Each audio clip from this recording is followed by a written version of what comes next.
Pour vous, c'est illégal ce 4e mandat. Mais si je vous comprends bien. Tous nos chefs, en tout cas le PDCI, RDA, et le président du parti l'a dit. Vous l'avez vu que c'est une loi illégale. Parce que, au niveau des règles que je viens de définir, il n'y a pas cela. Mais qu'à cela ne tienne. Ce qui est encore grave, c'est qu'on s'arrange à être candidat, et puis on s'arrange que par extraordinaire. Par extraordinaire. Tous les grands du parti, peut-être, sont éliminés. On va parler dans un instant. Parlons déjà de la légalité de cette candidature.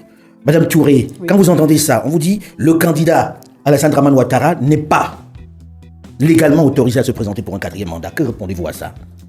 D'abord, je voudrais que vous me permettiez de saluer M. Bredoumi et de lui demander s'il se trouve actuellement en France, en exil ou en visite pour ses affaires.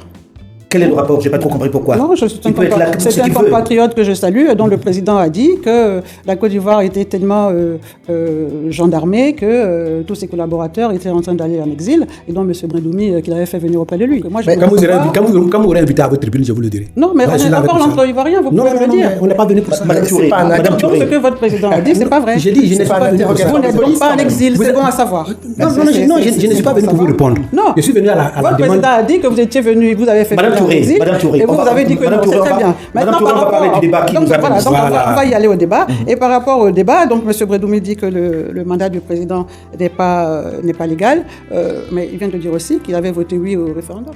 Pourquoi il avait voté oui pour le référendum?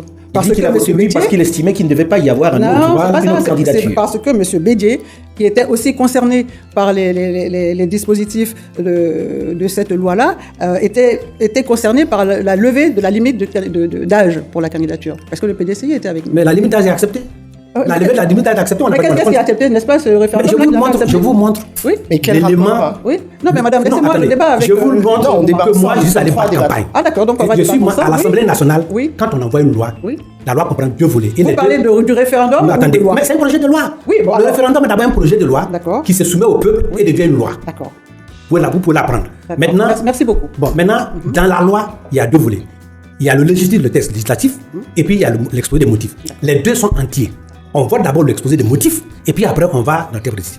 Dans l'exposé des motifs, il est dit clairement que la nouvelle proposition de loi de constitution ne permet pas au président de la République de briser un deuxième mandat. C'est une continuité. C'est bien écrit ici. Mais en même temps, le président de la République vous fait comprendre que cette nouvelle constitution ne prenait pas en compte les précédents mandats. C'est là où il y a des débat. Il est dans le 2e mandat. Il n'est plus dans le 4e mandat. Attendez, s'il vous plaît, madame. Je vous dis. C'est là où il y a des... La constitution que nous avons votée, et que 2016, cette constitution a été soumise au peuple après l'élection de 2015.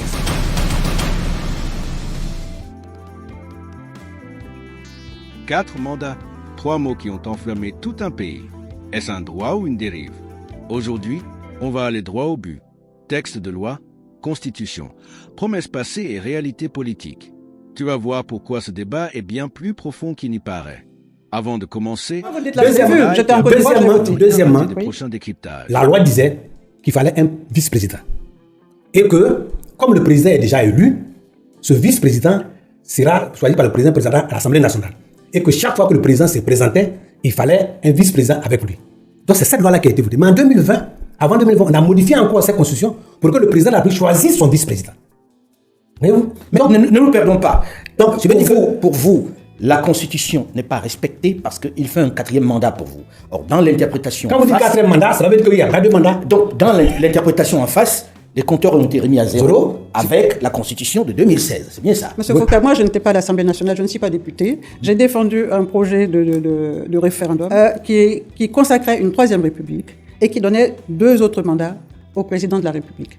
Moi, je m'en fais aux lois. Madame, c'est une question d'interprétation. Moi, je n'interprète pas. Je n'interprète pas.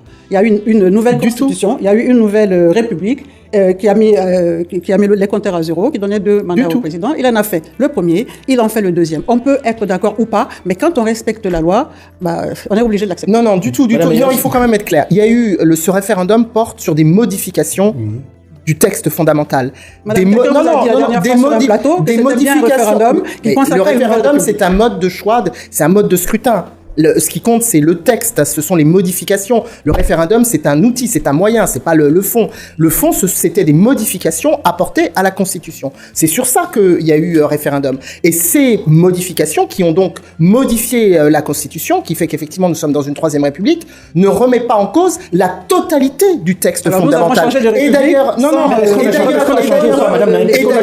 j'y viens. Et d'ailleurs, c'est bien pour ça que, et d'ailleurs, le président de la République Ouattara lui-même l'avait indiqué, c'est que ça ne lui permettait absolument pas de briguer un troisième mandat au départ, au moment où il fait d'ailleurs cette campagne, puisque c'est sous son égide, campagne pour inciter les Ivoiriens à voter, puisqu'il y a un article très clair, le 183, qui indique qu'il y a continuité. Il n'y a pas de remise en cause de la loi. Et donc ça, c'est très important parce que c'est une nouvelle république. Attendez, une nouvelle république, ça consacre d'autres. Absolument pas. Mais non, vous dites que le président. Je pense qu'on va pas s'entendre sur cette interprétation. Écoutez, le professeur Obou, qui est un constitutionnaliste connu en Côte d'Ivoire, qui a dit attention, monsieur le président, vous voulez peut-être pas faire un troisième mandat. On va parler dans un instant. Je voudrais, s'il vous plaît, on ne sera pas d'accord sur ce plateau. S'il vous plaît, mesdames, d'accord sur ce plateau. Est-ce que, Madame Naïm, je voudrais quand même qu'on s'entende parler. C'est-à-dire, si tout le monde parle en même temps, on ne pourra pas s'en sortir. On a constaté que vous ne vous entendrez jamais sur le principe. Absolument, mais comme c'est un débat, c'est encore une question d'interprétation. Et moi, j'ai envie de vous... Madame Touré, tout le monde se pose la question de savoir s'il n'y a pas au sein du RHDP quelqu'un qui puisse prendre la main. Le président Alassane Dramane Ouattara avait dit « J'ai envie de passer le flambeau à une nouvelle classe de politique, à des jeunes ». Est-ce qu'on n'est pas en train de souffrir du syndrome de l'homme providentiel avec le président Ouattara?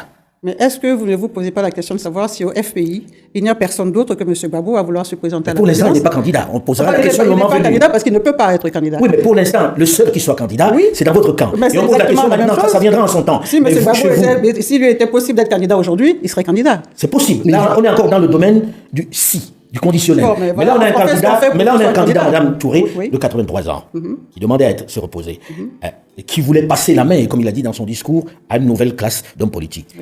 Est-ce que ce n'est pas un peu vu comme s'il n'y avait personne d'autre que lui? Et ça, c'est pas le syndrome de l'homme providentiel? Mais absolument pas. Vous avez il ne vous est pas passé inaperçu que M. Patrick H, dernièrement, a fait lever sa nationalité française. Mais vous ne pensez pas que c'est peut-être le signe qu'il se prépare pour 2030? Nous avons de la là, on est donc. Pourquoi pas? M. Hachi est un cadre important du RHDP. M. Patrick Hachi a la double nationalité. Il est français de par sa mère. Et maintenant, il a fait lever sa nationalité française, ce qu'on a demandé en vain à M. Tchiliam jusqu'à peu de temps. Mais alors, peut-être que M. Hachi, Patrick, se prépare pour 2030. Est-ce que ce ne serait pas le signe, justement, de cette transmission générationnelle? Patrick Hachi symboliserait la jeunesse? Et pourquoi pas? Et pourquoi pas? Et dans nos pays, c'est qui les plus jeunes? Dans nos pays. Mais on parle des jeunes. Moi, je me sens pas jeune. Aujourd'hui, si on devrait même passer le relais, à mon âge, je dirais que c'est pas vraiment de la fraîcheur. Mais vous savez, en Afrique, les jeunes et les vieux, on peut en parler. C'est pas pour vous que je le dis. Quand je prends le Cameroun aujourd'hui, le président a 90 ans et qu'il ne fait pas. Ah ben c'est le cas extrême, mais c'est un cas quand même qui existe. Ils volent allègrement vers le 8e mandat. N'y a-t-il pas de jeunes au Cameroun? Et toi, que penses-tu de ces 4 mandats? Est-ce une continuité légitime du pouvoir ou une rupture de la loi? Dis-le-moi en commentaire, je veux lire ton avis. Partage cette vidéo à un ami pour lancer le débat. Et si tu veux qu'on fasse une partie 2 sur les réactions des partis politiques,